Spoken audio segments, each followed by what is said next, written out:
어제는 저희가 인사를 안 했는데 오늘 옆에 계신 분들에게 한번 인사하겠습니다. 우리 새해 기도로 승리합시다. 이렇게 한번 인사하시겠습니다. 우리 새해는 꼭 기도로 승리하시는 그런 새해가 되시면 좋겠습니다. 테일러 스위프트라고 하는 그 미국의 여자 가수가 있습니다. 빌보드 메인 차트 항상 1위를 달리셨는데 옛날에도 그랬거든요. 참 이쁘장하게 생기셔가지고 노래도 잘하시고 춤도 잘 추시고 참 저런 분은 참 어떻게 저렇게 하늘에서 내려오셨나 이런 생각이 드는데, 그분이 이제 그 빌보드 차트의 1위를 가장 오래 머문 여가수가 됐더라고요. 그래서 이제 엘비스 프레슬리의 기록을 깨고 가장 오래 장수한 1위의 여가수로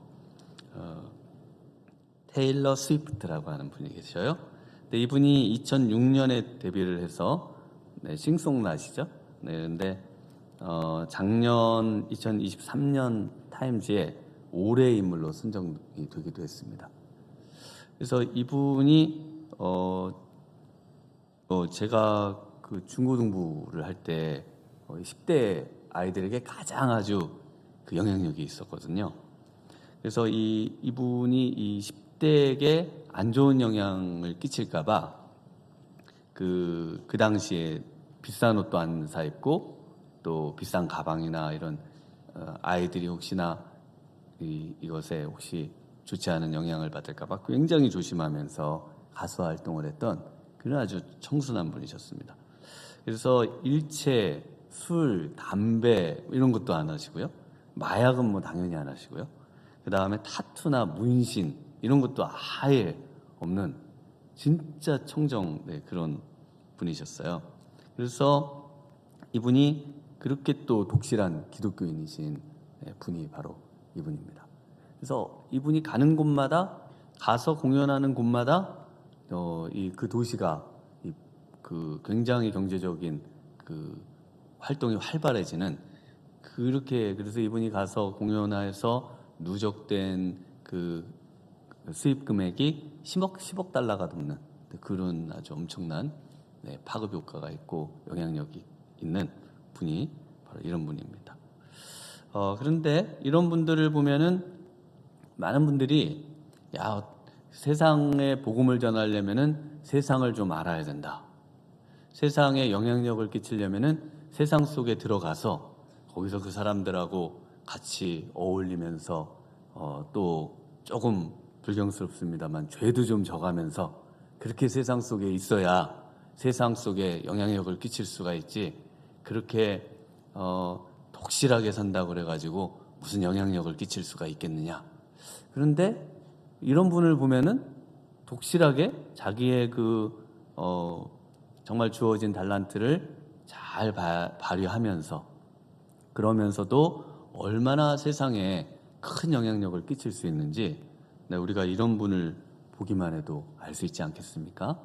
그래서 우리가 정말 신앙으로 바로 서고 신앙 가운데 정말 우리 하나님께서 주신 그런 달란트를 개발해내고, 그리고 그것을 해도 지치지 않는 그런 삶을 살아간다면은, 기쁨으로 살아간다면은 정말 세상에서 가장 영향력이 있는 그런 사람이 될 줄 믿습니다. 그러면 뭐를 하면 되는 걸까요? 그래서 제가 저희 아이들한테 밥을 안 먹고 평생 해도 지겹지 않고 너무나 행복하고 재미있을 거, 그게 하나님이 너에게 주신 달란트다.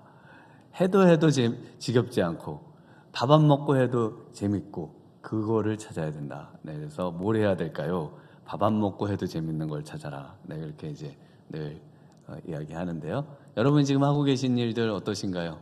밥 안 먹고 이렇게 해도 즐겁고 행복하신가요? 표정이 별로 안 좋으신데, 그 일 정말 하나님께서 내게 숨겨주셔서 정말 그런 어떤 세상의 성공과 이런 것과 상관없이 그 일 자체로 만족하고 행복해할 수 있는 것, 그것이 우리 안에는 다 있는 겁니다. 그걸 우리 자녀들이 개발해낼 수 있도록 기도해주고 또 격려해 주어야 되는 것이죠. 오늘 본문에는요, 가장 영향력이 없는 간신히 어떤 면에서는 목숨만 부지했던 그런 신앙인의 이야기가 소개되고 있습니다. 그분이 바로 아브라함의 조카 롯입니다. 롯은요, 이 큰아버지 되는 그 아브라함을 쫓아서 저 고향을 떠났던 인물입니다. 큰아버지에게 영향을 받고 그래서 믿음의 여정을 떠났지만 그러나 함께 머물기가 어려워서 베델과 아이 사이에 있다가 그 지역에서 이제 분가해서 지금 이 소돔과 고모라 지역으로 이사를 왔습니다. 그런데 이사를 온 이후부터 그리고는 그의 인생은 계속해서 고통을 받고 살아갔던 모습을 볼 수 있습니다. 베드로후서 2장 6절에는 이렇게 롯의 삶을 요약해주고 있는데요. 소돔과 고모라 성을 멸망하기로 정하여 죄가 되게 하사 후세에 경건하지 아니할 자들에게 본을 삼으셨으며 무법한 자들의 음란한 행실로 말미암아 고통당하는 의로운 롯을 건지셨으니 이는 이 의인이 그들 중에 거하여 날마다 저 불법한 행실을 보고 들으므로 그 의로운 심령이 상함이라. 그래서 날마다 그 무법한 자들의 음란한 행실로 말미에서 고통을 당했던 사람 롯인데요. 그럼에도 불구하고 의로운 롯이다, 구원받은 사람이다 라고 분명히 기록해주고 있습니다. 그래서 그 심령이 날마다 상해서 사는 사람, 그 마음에 늘 상처 입고 사는 사람, 세상 사람들의 말에 상처 입고 그 모든 행위에 상처 입고 늘 날마다 이 심령이 도저히 남아나질 않는 그런 심령의 그런 사람이 바로 오늘 롯과 같은 사람입니다. 그런데 기도하면요, 하나님께서 이 상처를 다 치료해 주시고 또 이 상처를 회복시켜 주시는 줄 믿습니다. 기도하면 여러분이 세상의 어떤 불화살의 공격도 다 하나님이 막아주시고 어떤 상처의 말도 상처가 되지 않도록 지켜주시고 그리고 믿음으로 승리하게 해주시는 줄 믿습니다.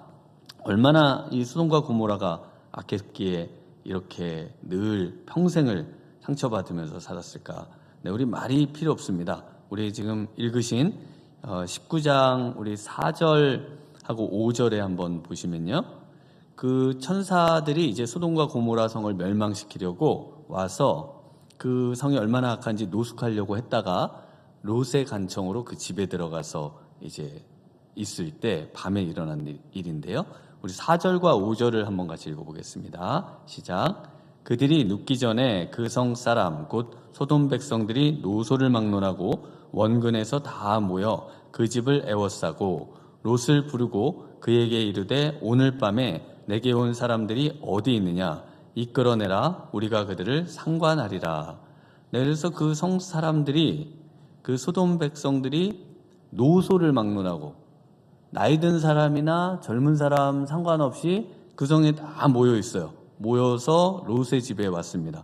그 롯의 집에 온 이유는 바로 이 지금 집에 온 사람들과 상관을 하겠다. 이 상관을 하겠다가 뭐죠?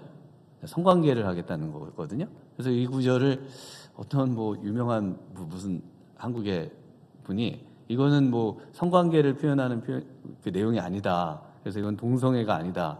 그렇게 하는데 어떻게 이 본문을 그렇게 아니라고 자꾸 얘기를 하실 수 있을지 정말 이해가 안 되는, 여러분이 읽으셔도 그게 이해가 되십니까? 이건 분명히 그런 표현이거든요. 그래서 이건 분명히 동성애적 표현입니다.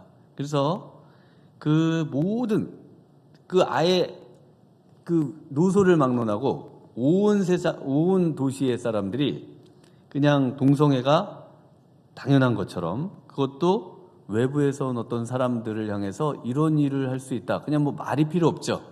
여러분에게 말이 필요 없는 이야기 아닙니까? 어떻게 이런 일이 일어날 수 있는가 하는 것이죠. 지금 미국에 새해가 되면서 미국을 발칵 뒤집어 놓은 사건 혹시 아시는가요?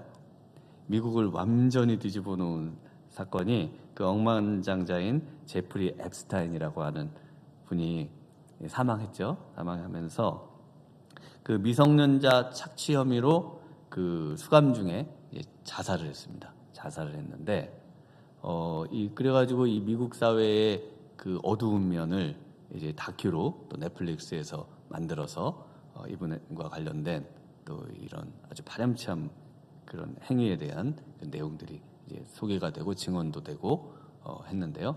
그래서 완전 무슨 다단계 우리나라 N번방은 저리 가라 하고요. 막 그냥 온 그 사회에 고위공직자들이 다 그 유명한 사람들이 얽혀 있는, 그런데 그 일명 블랙리스트 거기에 함께 가담했었을 것으로 생각되는 사람들의 명단이 발표가 됐어요.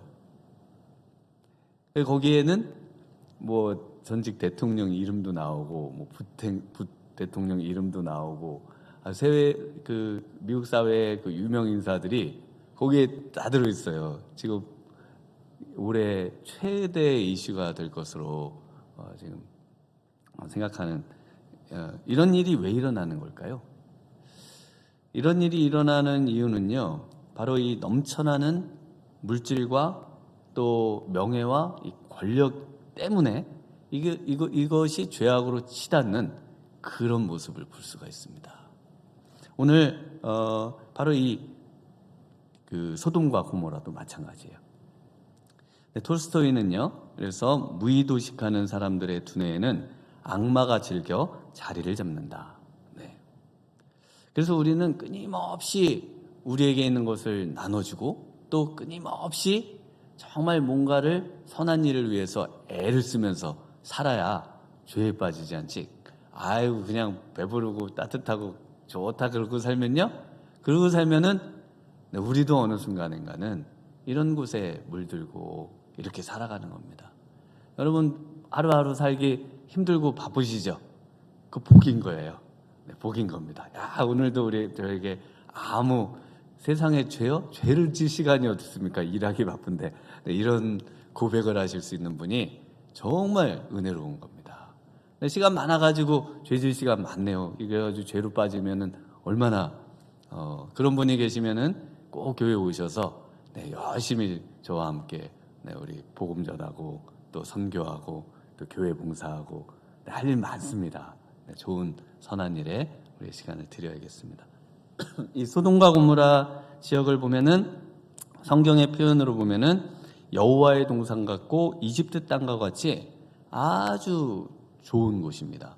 성지순례 갔다 오신 분들이 가보니까 전부 뭐 소돔과 고모라 지역이 황폐하고 뭐 이런 이야기를 하시는데요. 그 이유는요, 왜 그렇게 황폐해요? 왜냐하면은 그 불 맞고 하나님께 저주를 받아가지고 흔적도 없어요. 그래서 소돔이 여기 있다 저기 있다 하는데 뭐 그런 거 믿으실 필요가 없고 하나님이 그냥 완전히 폐허로 만드셨죠. 근데 땅 깊이 파니까 이제 조금 유적들이 조금 더 나오기는 하고 있습니다. 네, 그래서 이 소돔과 고모라는 정말 살기 좋은 곳입니다. 그리고 이곳은 그냥 금값 같은 그 소금이, 고대의 소금이 바로 그냥 아예 널려 있는 곳이에요. 그러니까 일을 안 해도 그냥 옆에 돈이 그냥 가득 쌓여 있는 겁니다. 돈이 필요하면은 땅만 파면은 되는 거예요. 그 오고 가는 그 왕의 대로에 이 소금만 조금 팔아도 그냥 부강함을 유지할 수 있는 그런 나라가 바로 이 소돔과 고모라입니다. 그래서 그 타락상을 계속해서 보시면은 우리 7절에서 9절도 함께 읽어보겠습니다. 시작. 이르되 청하노니 내 형제들아 이런 악을 행하지 말라. 내게 남자를 가까이 하지 아니한 두 딸이 있노라. 청하건대 내가 그들을 너희에게로 이끌어 내리니 너희 눈에 좋을 대로 그들에게 행하고 이 사람들은 내 집에 들어왔은즉 이 사람들에게는 아무 일도 저지르지 말라. 그들이 이르되 너는 물러가라. 또 이르되 이자가 들어와서 거류하면서 우리의 법관이 되려 하는도다. 이제 우리가 그들보다 너를 더 헤아리라 하고 롯을 밀치며 가까이 가서 그 문을 부수려고 하는지라. 네, 이렇게 폭력이 난무하고요, 무법천지의 세상이 된 악의 어떤 끝판왕을 볼 수 있고, 이제 세상의 어떤 종말의 때가 가까이 오면 하나님께서 억누르시는 은혜, 억제하시는 은혜, 바로 이 이런 사회의 악이 팽배한 것을 하나님이 지금 은혜로 지켜주고 계시거든요. 근데 이것을 걷어가실 때 이런 일로 결국은 세상이 멸망을 당하는 이제 본보기가 바로 이 소돔과 고모라가 되겠습니다. 네, 더 말할 필요가 없는 악이에요. 롯이 왜 이런 곳에 있는 걸까요? 왜 이런 상황에 롯이 처해 있는가?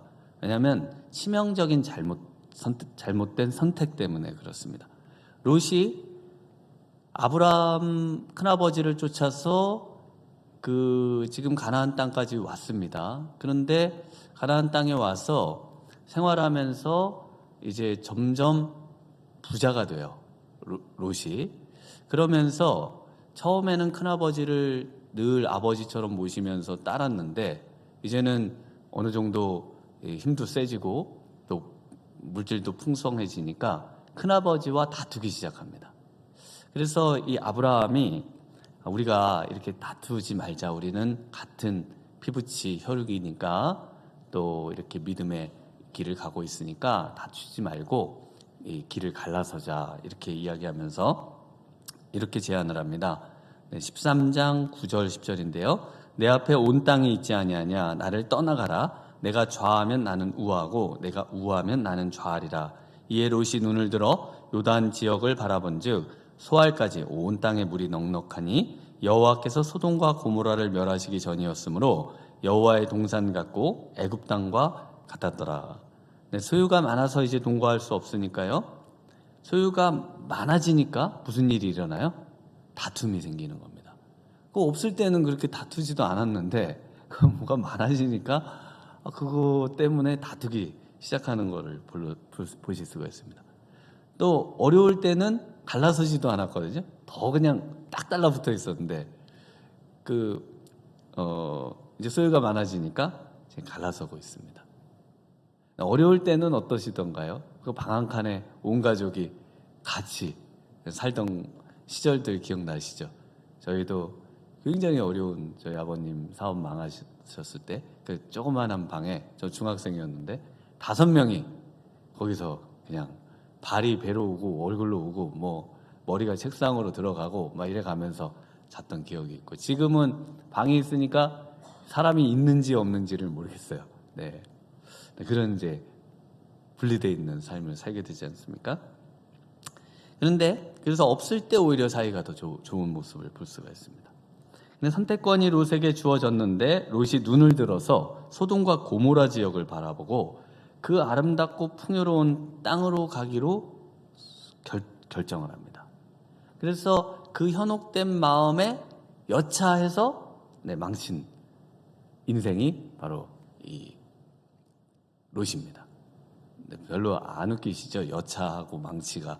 제가 있었던 해금강에 가까운 동네가 여차리 망칠이었거든요. 그래서 여차하면 망치다 이런 표현을 항상 그냥 자주 써고 그랬었습니다. 그래서 고기에 통하고 여긴 안 통하는 유머예요. 네. 예. 그래서 아브라함은 그런데 어떤 선택을 하느냐? 롯은 어떻게 하냐면 롯이 눈을 들어 요단 지역을 바라봅니다. 그리고 그걸 선택하는데요. 아브라함은요, 오히려 반대로 14절에 보면은 롯이 아브라함을 떠난 후에 여호와께서 아브라함에게 이르시되 너는 눈을 들어 너 있는 곳을 북쪽, 남쪽, 그리고 동쪽, 서쪽을 바라보라. 그래서 자신이 눈을 들어 선택한 롯과 하나님이 눈을 들어 선택하게 하시는 아브라함이 이렇게 다릅니다. 그러니까 믿음은 하나님이 우리의 눈을 들어서 바라보게 하시고 선택하게 하시는 것을 선택하는 것. 이것이 바로 믿음입니다. 내가 좋아서 선택하는 것이 아니고 하나님이 좋아서 선택하는 것, 하나님이 기뻐하시는 것을 선택하는 것. 하나님이 올해에는 뭘 기뻐하실까요? 하나님 이 길이 좋아 보이십니까? 저 길이 좋아 보이십니까? 지금 이걸 제가 먹어야 되겠습니까? 저걸 먹어야 되겠습니까? 매사의 모든 것에 하나님의 선택을 기준으로 하나님 요거를 지금 사는 게 좋을까요? 아니면 요 옆에 걸 사는 게 좋을까요? 아니면 안 사는 게 좋을까요?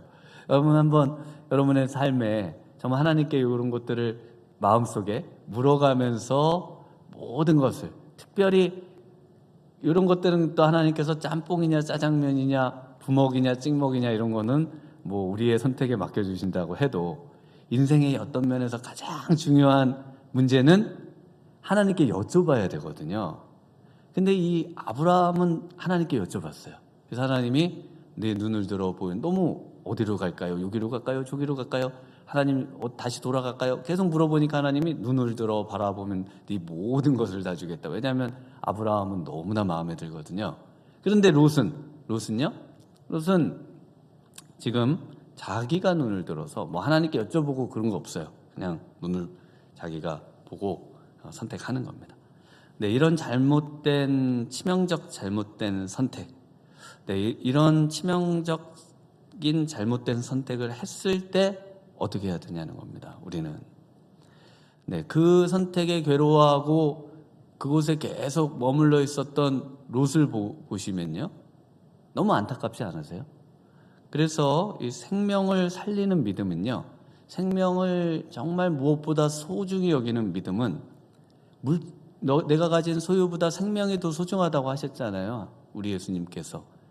그 생명을 살리는 믿음은 그 후회의 자리를 박차고 일어나서 다시 결단하는 믿음입니다. 그러니까 이 롯을 보면 이제 그러면 아브라함에게 돌아가든가, 재산 정리해서 부자잖아요. 그럼 다시 믿음의 여정을 떠나든지 해도 될 텐데 끝까지 그 도시가 멸망하고 그것도 안 나오려고 그래요. 그래서 그 장면이 지금 읽으신 16절인데요. 16절을 한 번만 다시 읽어보겠습니다. 시작. 그러나 롯이 지체함에 그 사람들이 롯의 손과 그 아내의 손과 두 딸의 손을 잡아 인도하여 성 밖에 두니 여호와께서 그에게 자비를 더하심이었더라. 네, 롯이 지체했습니다. 그래서 메시지 성경에서는 다리를 질질 끌다 이런 표현을 썼습니다. 그러니까는 그거 이제 멸망당하니까 나가라 그러는데도 안 나간다는 거예요. 거기가 좋다는 거예요. 아니 멸망당해서 죽는데 왜 안 나가니? 나가라. 그래서 지체하다라는 표현은 마음의 갈등을 겪다, 또 마음의 문제가 일어나다, 또 굉장히 고민스럽다, 이런 내용의 단어입니다. 그러니까 하나님 앞에서 이 믿음의 결단을 해야 되는데, 그런데 그 일을 지금 조카 롯이 못하고 있어요. 그 힘으로는 불가능하다는 겁니다. 자기 힘으로는 그 죄의 자리를 박차고 나갈 수가 없는 거예요. 그냥 죄의 그 수레가 자기를 온통 얽어매고 있어가지고 이제는 거기서 떠나는 게 도저히 생명을 유지할 수 없을 것 같은 지경에 와 있는 겁니다. 그래서 굉장히 심령이 상하고 어떤 면에서는 그냥 영혼이 너덜너덜해진 상태에 있는 거예요. 영혼이 거의 없는 상태에 있는 거예요. 영혼이 있나 없나 모르겠는, 구원을 받을 수 있나 없나 모르는 상태 속에 그 죄 가운데 그냥 푹 잠겨있는 그런 상태가 지금 롯의 상태인 겁니다. 그래서 하나님이 어떻게 하시냐면 보낸 천사들을 통해서 롯의 손을 막 잡아서 끌죠. 그냥 안 오려고 하는 롯을 막 억지로 끌고 나갑니다. 그 아내도 그렇고요, 그 두 딸도 그렇고요, 다 그냥 억지로 그냥 다 제 발로 나가는 사람이 하나도 없어요. 이 집안은 어떻게 된 게 한 명이라도 좀 제대로 돼야 되는데 하나도 없어요. 그냥 다 질질 끌고 나가는데 왜 하나님이 이렇게 하십니까? 보시면은 자비를 더하십니다. 은혜를 더해 주신 거예요. 하나님이 이렇게 끌어가지고, 오늘 새벽에 오신 분이 있으시죠? 더 잘라고 그랬는데 막 발로 차고 막 억지로 해가지고 나오신 분들, 하나님의 은혜신 줄 믿습니다. 교회에 질질 끌려 나오시는 거요, 하나님의 은혜예요. 이 은혜의 때가 지나가면은 정말 언제 우리가 이렇게 행복하게 신앙생활할 수 있게 될지 모릅니다. 언제 이런 은혜를 하나님이 안 주시고 우리도 옛날 그 성도님들처럼 막 지하 카타콤 막 이런 데 들어가가지고 막 그 신앙생활하고 이런 시기가 올지 어떻게 알아요? 지금 너무 행복하시지 않으세요? 내가 오고 싶으면 오고 언제든지 와서 예배 드릴 수 있는 이런 시대가 너무 감사한 것이죠. 하나님이 왜 이런 은혜를 주셨을까요? 바로 아브라함의 중보기도 때문에 그렇습니다. 아브라함 때문에 아브라함은 늘 조카 롯이 돌아오기를, 믿음의 길로 돌아오기를 늘 바랬던 인물입니다. 그래서 늘 아브라함은 롯을 사랑하고 롯이 돌아오기를 바랬습니다. 그래서 27절, 28절에 보시면은 계속 그 지역만 바라보고 있어요. 그 지역을 바라보면서 하나님이 이제 멸망하셨지만 그러나 롯의 가족은 구원받고 신앙생활 잘하고 있을 것이다 라고 생각을 하면서 아브라함은 이제 롯을 위해서 계속 기도하고 있습니다. 그래서 생명을 살리는 믿음의 가장 바닥에, 그리고 그 생명을 살리는 가장 중요한 일은 바로 이 아브라함과 같이 기도해 주는 일입니다. 아브라함은 기도했어요. 오히려 롯에게 권면하고 또 롯을 끌고 오려고 하고 또 롯을 막 어떻게 해보는 것보다 그런 건 기록되지 않습니다. 오히려 아브라함이 롯을 위해서 얼마나 기도해 주었는지를 우리가 알 수가 있습니다. 그래서 생명을 살리고 승리하는 인생을 살기 위해서는 딱 세 가지밖에 없습니다. 오늘 본문을 중심으로 해서 보시면은 첫 번째는 하나님이 원하시는, 하나님이 기뻐하시는 것만을 선택하는 그런 탁월한 믿음의 삶, 아브라함과 같이 탁월한 믿음의 삶을 살던가요? 또 하나는 잘못된 선택 속에 고통 중에 있을 때 그때 다시 한번 결단하고 결심해서 그 자리, 죄악된 자리, 잘못된 선택의 자리를 박차고 일어나서 다시 믿음의 선택을 그 자리에서 해보는 겁니다. 이게 지금 롯한테는 안 되는 거거든요. 왜냐하면 그럴 힘이 없어요. 그럼 세 번째, 마지막 방법이 뭐라고요? 마지막 방법이 바로 하나님의 은혜의 강권하심을 구하는 수밖에 없습니다. 그것이 나의 삶이든 아니면 우리 자녀의 삶이든 말해도 안 돼요. 여러분, 말한다고 됩니까? 야, 그렇게 살면 돼? 빨리 그렇게 살지 마. 그러면 뭐라 그러죠? 냅둬요. 나는 내 인생 내가 이렇게 살다 죽든지 당신이 무슨 상관이 있어? 막 이러잖아요. 왜냐면은 말로 안 됩니다. 그래서 뭘 해야 된다고요? 기도를 하는 거예요. 기도를 하면은 하나님이 그 마음을 변화시켜 주시고요. 그 사람을 움직이시고요. 상황을 바꿔주시고요. 천사를 보내주시고요. 오늘 본문처럼. 그런 식으로 해서 하나님이 어떻게든 살려주십니다. 기도 외에는 없어요. 기도 외에는 그래서 입을 다물고 뭘 해야 되신다? 기도하셔야 되는 겁니다. 우리는 옆에 사람들을 권하고 책망하고 하기보다 기도해야 그 사람이 살아날 줄 믿습니다. 오늘 이 새벽에 정말 우리의 사랑하는 사람들이 또 우리 자신들이 정말 이 세 가지의 그 내용들을 가지고 기도해서 정말 승리하는, 생명을 살리고 또 우리의 영혼을 보존하는 그런 우리 승리하시는 우리 성도님들 되시기를 바랍니다. 우리 함께 찬양하고 또 기도로 나아가도록 하겠습니다.